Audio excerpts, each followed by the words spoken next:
Di video sebelumnya udah dijelaskan bahwa senyawa asam ditambah basa akan menghasilkan garam dan air.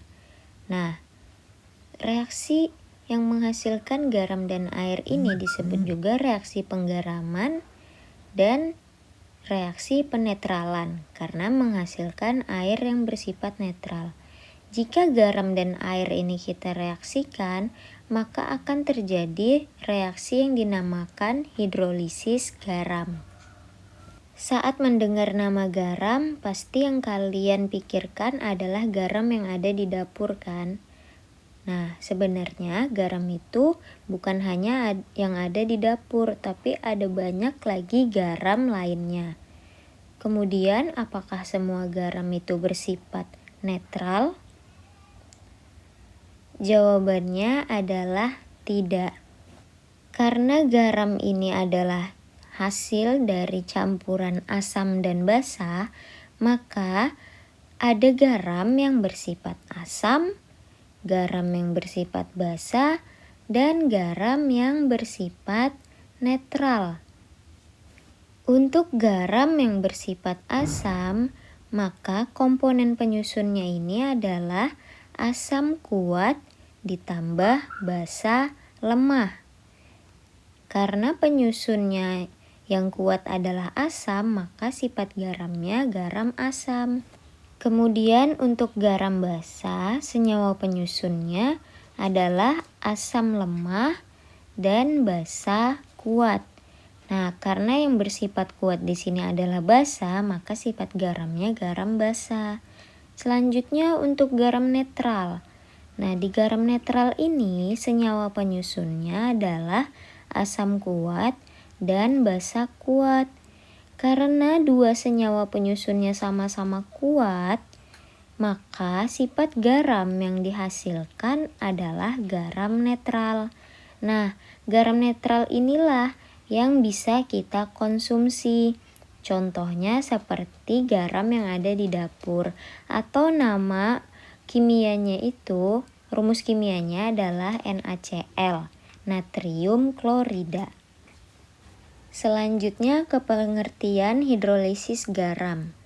Nah, hidrolisis ini berasal dari kata hidro yang artinya air dan lisis yang artinya penguraian. Maka dapat kita definisikan bahwa pengertian hidrolisis garam adalah reaksi penguraian garam oleh air, atau bisa kita definisikan lagi sebagai reaksi ion-ion garam dengan air.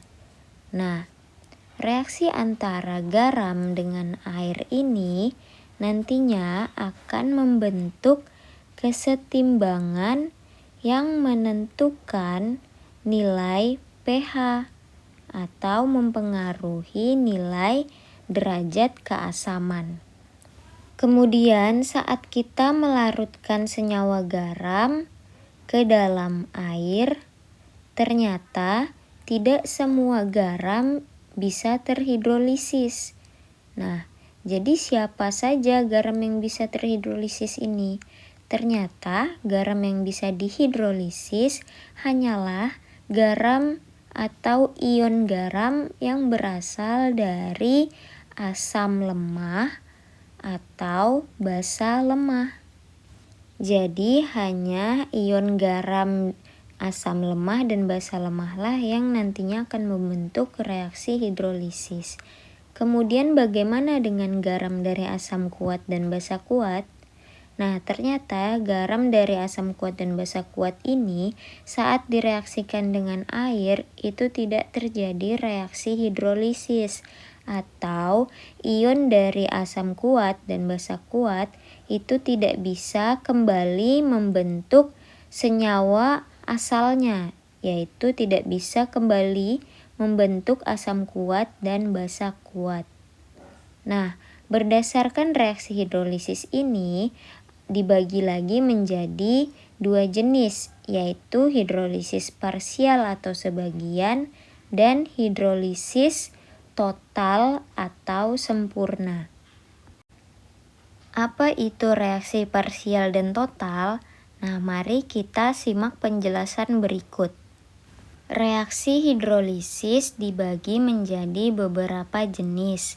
Nah, untuk jenis yang pertama adalah hidrolisis parsial anion, di mana penyusun asam dan basanya adalah asam lemah dan basa kuat.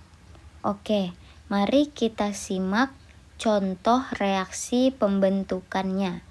Jadi kita pakai contoh reaksi asam lemah CH3COOH atau asam asetat ditambah basa kuat NaOH natrium hidroksida. Nah, menjadi senyawa garam CH3COONa atau natrium asetat. Kemudian senyawa natrium asetat ini kita ionisasikan menjadi CH3COO- ditambah Na+. Nah, di sini CH3COO- itu adalah ion yang berasal dari asam lemah, sedangkan Na adalah ion yang berasal dari basa kuat.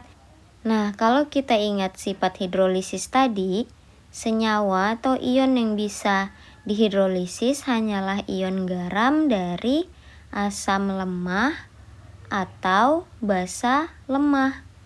Jadi, yang kita hidrolisis adalah CH3COO-. Reaksi hidrolisisnya adalah CH3COO- ditambah H2O setimbang menjadi CH3COOH ditambah OH-. Nah, di sini ion asam lemahnya itu bergabung dengan ion H+ dari H2O membentuk senyawa asalnya, yaitu asam lemah CH3COOH dan OH- yang merupakan pembawa sifat basa.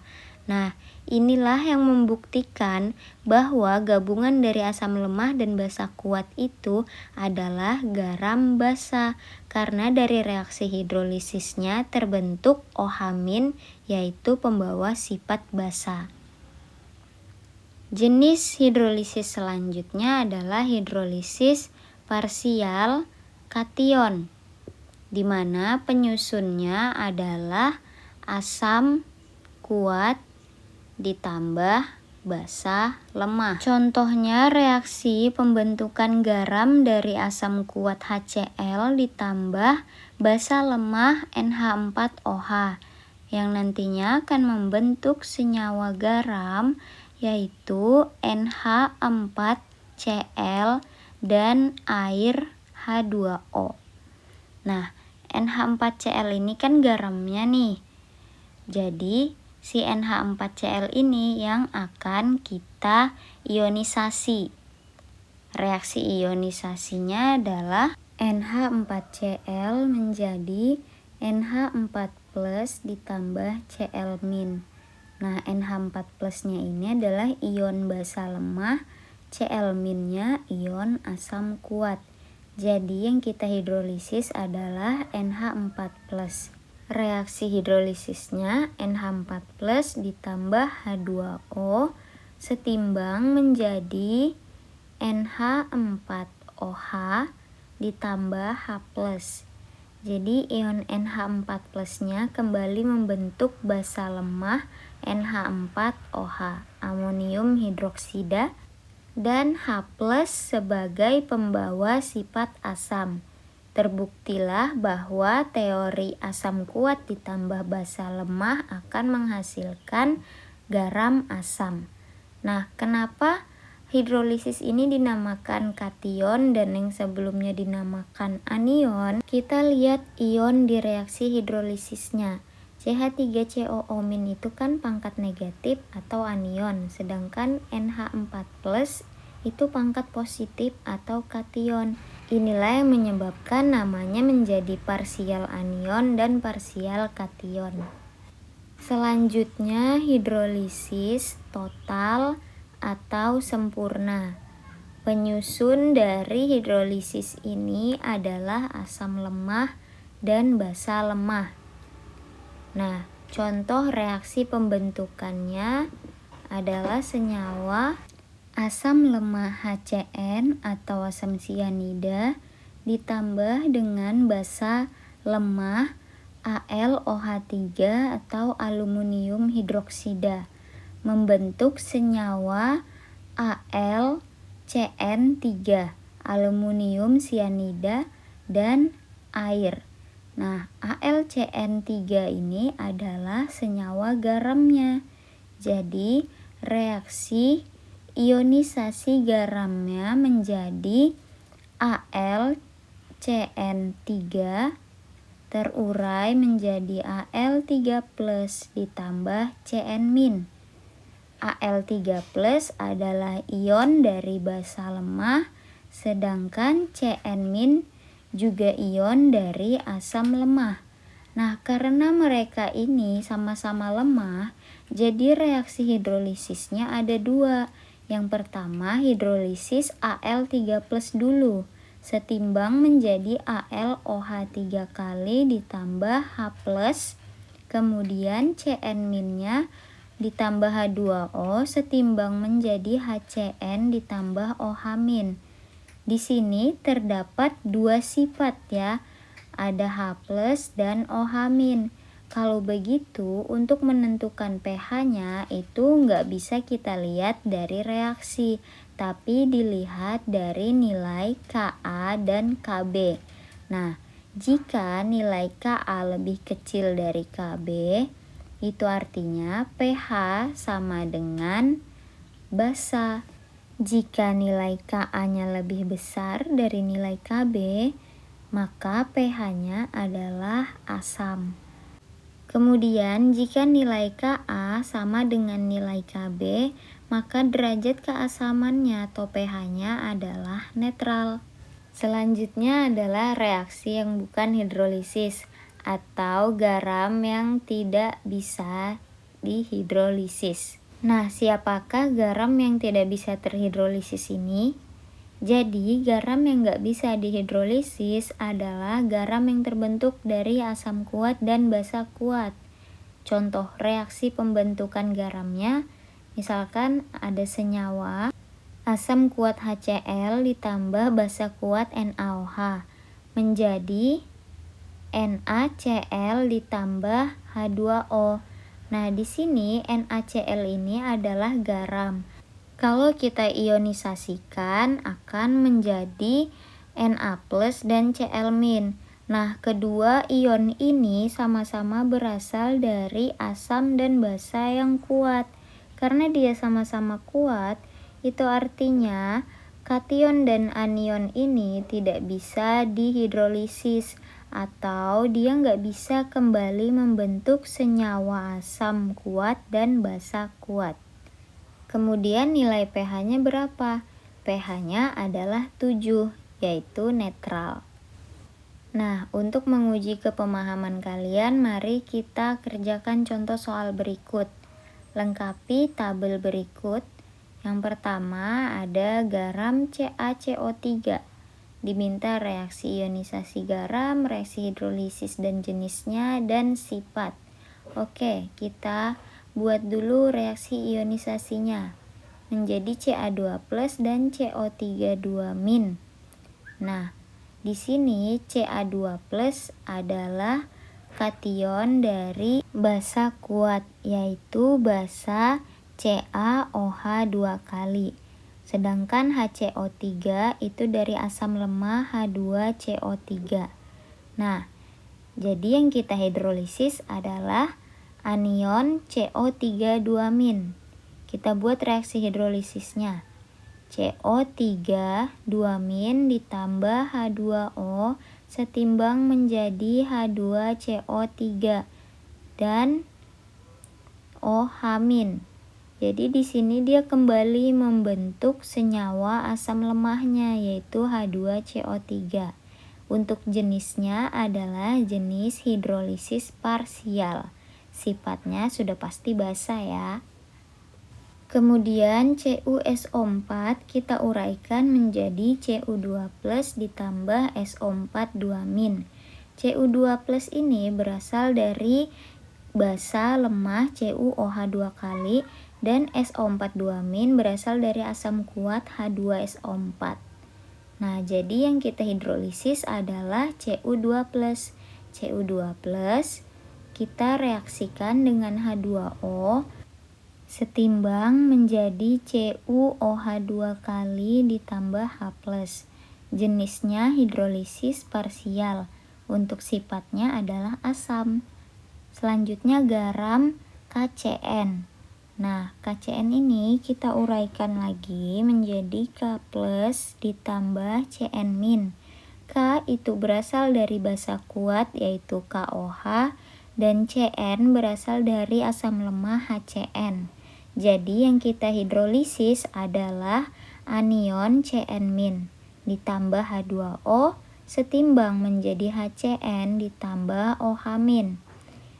Hidrolisisnya adalah jenis hidrolisis parsial. Untuk sifatnya karena dia OH- maka adalah basa. Selanjutnya garam NH42S atau amonium sulfida. Nah, garam ini kita ionisasikan dulu menjadi NH4+, karena di sebelah kirinya 2, jadi kita tambah koefisien 2, kemudian S2-. NH4 ini dari basa lemah NH4OH dan S dari asam lemah H2S. Nah, karena dia sama-sama lemah, jadi reaksi hidrolisisnya ada 2, NH4+ ditambah H2O, setimbang menjadi basa NH4OH ditambah H+.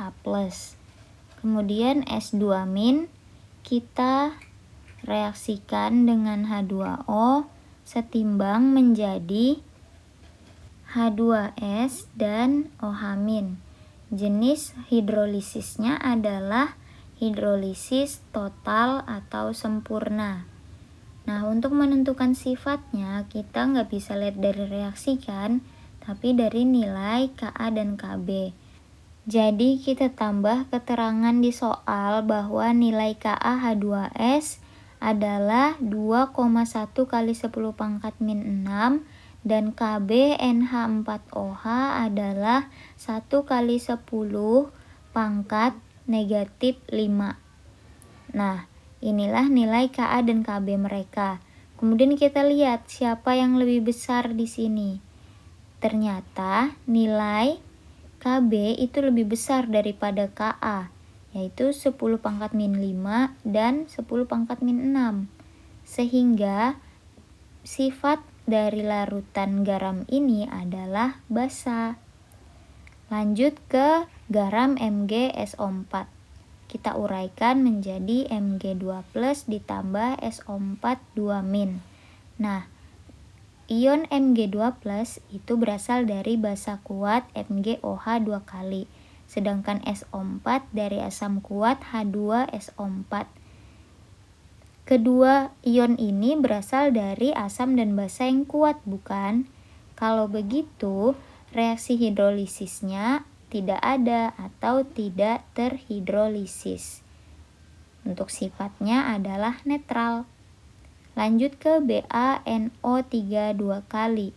Kita uraikan menjadi Ba2+ ditambah 2NO3-.